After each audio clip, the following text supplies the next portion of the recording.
Chers amis, Shalom Uvracha. Alors, nous avons ici aujourd'hui une question qui nous vient de Olivier.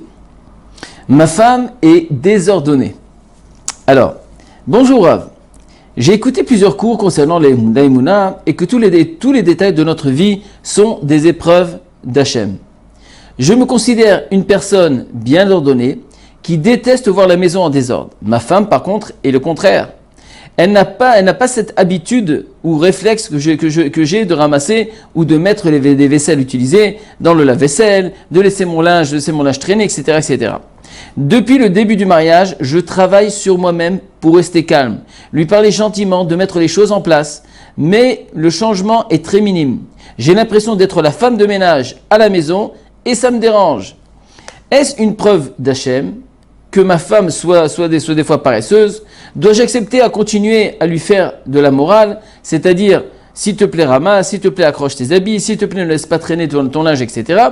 Nous sommes pour l'instant seulement deux et j'ai peur qu'elle prenne trop de l'habitude et bien sûr qu'une fois les enfants venus, alors à ce moment-là je dois tout faire.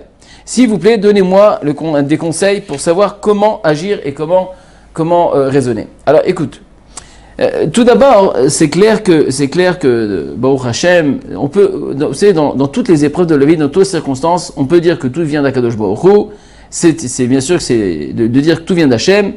Mais il y a marqué à Kol B'dei Shamayim, Chutz Mirat Shamayim, il y a marqué que Aflu Etz Baktana, chez Meziz Adam Baolam Hazeh, c'est-à-dire qu'un petit doigt qu'une personne vient et bouge dans ce doigt, c'est sûr que c'est de la volonté d'Hachem. Aval, Akadosh Baruch Hu nous a mis dans ce monde et nous avons le devoir, d'accord, d'utiliser notre cerveau, d'utiliser tous les moyens du bord pour essayer de réagir dans toutes les circonstances qui se présentent devant nous. C'est-à-dire de trouver des solutions bien sûr, avec le derrière de la Torah. Alors, et c'est pas à nous de faire toujours les calculs, d'accord, en sachant que c'est à Kol Min Hashamayim, Avalim Kolze, on a le devoir d'agir, de faire ce qu'on doit faire, de faire les efforts, c'est-à-dire de faire les shtadlut pour arranger toutes les situations qui se présentent devant nous. En l'occurrence, dans cette histoire-là, nous voyons ici une femme, d'accord? Je parle d'Olivier, mais c'est un problème qui peut se résoudre, qui peut se répéter dans plusieurs couples, ou qu'il y a un homme qui est issu d'une famille qui est très très stricte, qui est quelqu'un qui est très, très maniaque au niveau de la propreté, etc., etc. Et d'un côté une femme, ou que là-bas ça peut être une femme, ou qu'elle a grandi dans une famille, qui mettait pas beaucoup d'importance à la propreté de la maison. Pourquoi ? Pas parce qu'ils sont sales, de façon mamache, vraiment, c'est pas obligé que la famille soit sale, simplement parce que c'est une famille qui était préoccupée par d'autres soucis de la vie et d'autres choses. Ils ont mis une priorité plus, peut-être, à l'amour des enfants, à s'occuper des enfants, etc. Beaucoup plus que remplir son temps à nettoyer et à sticker la maison du matin jusqu'au soir. Donc c'est valable il peut y avoir cette situation peut se trouver à la fois chez l'homme que la femme ou même l'inverse. C'est possible qu'un homme a grandi dans cette circonstance-là, la femme était très maniaque, etc. Et donc il y a un conflit qui se crée entre les deux. Quand nous avons un homme et une femme qui viennent issus d'une autre famille complètement différente et au niveau des valeurs de la maison, quelles sont les choses de mettre de l'accent, d'accord, de valoriser les choses. Et donc c'est à nous de réagir, de voir comment on fait maintenant pour essayer de retrouver un équilibre dans cette dimension. Alors ici nous parlons et que l'homme, ce Olivier vient et il commence à dire voilà, je suis là, j'en peux plus de dire à chaque fois derrière ma femme, de lui dire. Alors, pour essayer de résoudre un peu ce problème, il faut comprendre une chose. Que, d'abord, c'est clair que quand on parle d'un nouveau couple, d'accord, ça prend du temps, d'accord. Quand un homme, il voit sa mère, qui est tellement très soigneuse, qui nettoie, qui est derrière tout ça, il faut comprendre qu'elle a 30, 40 ans des fois d'expérience. Des fois 20 ans, 30 ans d'expérience, c'est énorme. Et donc, c'est clair que je suis persuadé qu'au début du mariage aussi, elle n'était pas aussi soigneuse qu'aujourd'hui. Si on parle ça peut être aussi un problème, par exemple, au niveau de la cuisine. Si on parle maintenant d'une maman qui sait très très bien cuisiner, oui, mais cette maman, elle a 30, 40 ans d'expérience. Donc, c'est sûr que ça ne va pas être la même chose quand tu vas te marier, que tu as une femme devant toi, qu'elle est au début de son mariage. Donc, ça veut dire qu'il faut laisser, d'accord, il faut laisser le temps à une jeune fille de devenir femme, de ta femme de devenir une maman, et de devenir une femme, dans tout ce que ça représente. Et il faut donner aussi, vice-versa,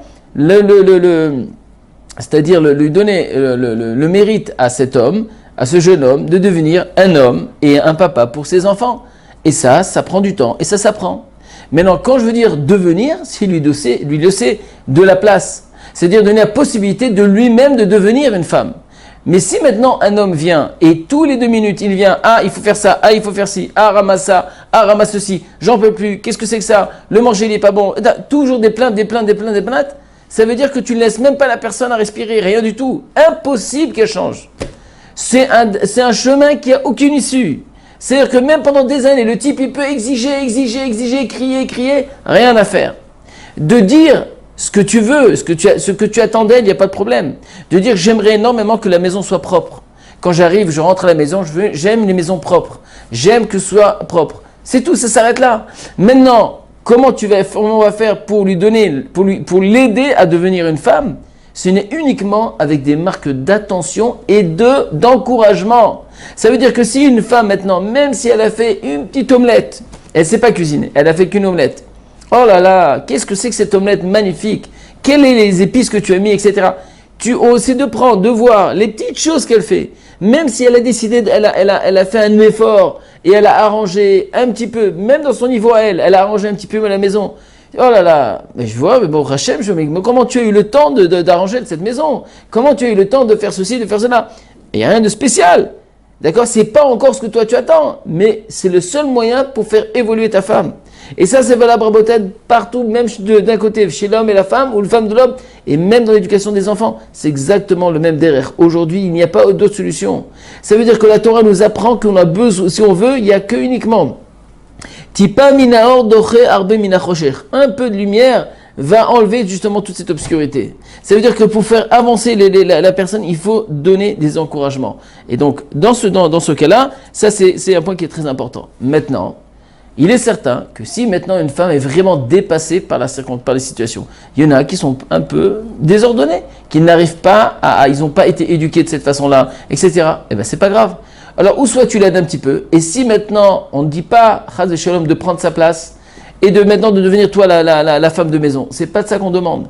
Et c'est une erreur fondamentale de prendre trop de place dans la maison. Laisse-lui le temps de devenir une femme. Même si c'est pas tellement, c'est en désordre, c'est pas grave si c'est la maison en désordre. Même si c'est un petit peu en désordre, c'est pas grave, tu arranges un petit peu et c'est tout. C'est pas tellement grave de pas mettre l'accent trop dessus. Maintenant, c'est très possible que de ton côté à toi, c'est vrai que c'est très important pour toi et tu tiens absolument que la maison soit propre. Quand les gens y rentrent et tout ça, tu es des amis, tu fais rentrer ta famille, etc.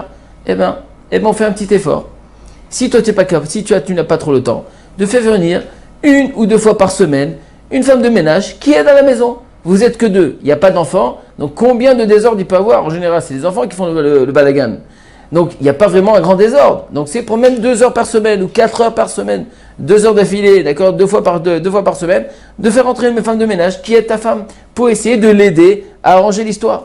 Maintenant, il y a aussi un autre conseil que je propose, c'est tout simplement de l'envoyer, si il y a des cours à proximité de l'endroit où vous habitez, de prendre des cours avec des rabbiniotes, etc., avec une rabbinite, etc., qui donnent des cours de Shalom Bayit et qui donnent comment gérer une maison. Et donc, parce que du fait que ça vient d'une troisième personne, le message se passera beaucoup plus avec beaucoup de compréhension et aussi d'encouragement. Donc j'espère qu'avec tous ces conseils, Bezrat Hashem, vous allez retrouver une maison propre et une maison qui soit mamash, une maison de shalom, une maison accueillante. Et n'oubliez jamais que même s'il y a un peu de balagan, eh ben c'est comme ça qu'une maison juive en général elle est. À la prochaine fois.